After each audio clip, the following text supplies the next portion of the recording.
हाँ जी बच्चों, good morning. देखिए, कल हमने आपको low level of economic development under the colonial rule के अंतर्गत हमारी भारतीय अर्थव्यवस्था का लेवल जिस तरह नीचे जा रहा था वो हमने आपको पढ़ाया था, जिसमें ब्रिटिश सरकार ने भारतीयों पर प्रेशर डाला था। चूँकि भारत तो एग्रीकल्चर और हैंडीक्राफ्ट पर डिपेंड था, लेकिन ब्रिटिश सरकार ने 70% इन्वेस्टमेंट करके उनको वो चाहता था कि हम यहाँ पर शासन करें और वो अपनी इकोनॉमिक यानी कि ब्रिटेन की इकोनॉमिक को डेवलप करने और उनको प्रमोट करने के लिए सोच रहा था, जबकि भारतीय इकोनॉमिक बिल्कुल ही डाउन जा रही थी। तो ऐसी कंडीशन में जो नेशनल इनकम और पर कैपिटा इनकम भारत की बहुत लो हो गई थी।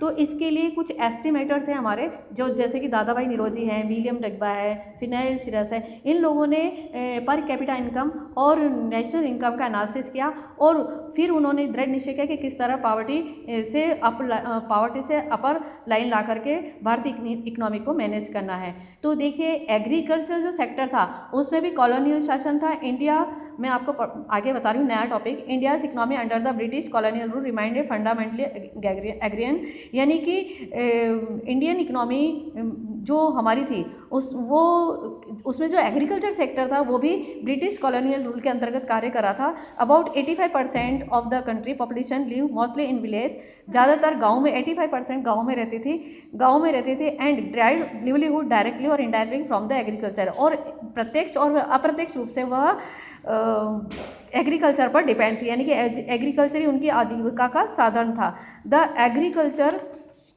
Sector continue to be expense stagnant and not infrequently usual deterioration, यानी कि हमारा एग्रीकल्चर जो सेक्टर था वो बिल्कुल ख़राब हो चुका था, यहाँ की व्यवस्था बिल्कुल बिगड़ गई थी। एग्रीकल्चर प्रोडक्टिविटी बिकम लो, और हमारी जो प्रोडक्टिविटी थी वो भी बिल्कुल कम हो गई थी। और ऐसी कंडीशन में जो हमारी जो यहाँ की हमारी एग्रीकल्चर एरिया था उसको कल्टीवेट कर दिया गया था।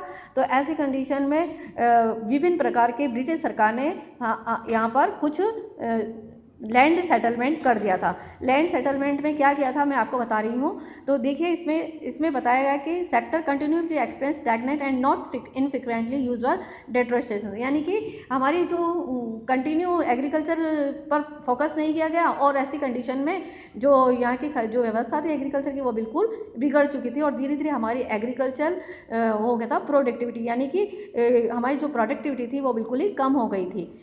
फिर आगे इसमें बताया गया है कि this stagnations in the agriculture sector was caused mainly because of the various system, और ये stagnation जो हुआ था हमारे एग्रीकल्चर सेक्टर में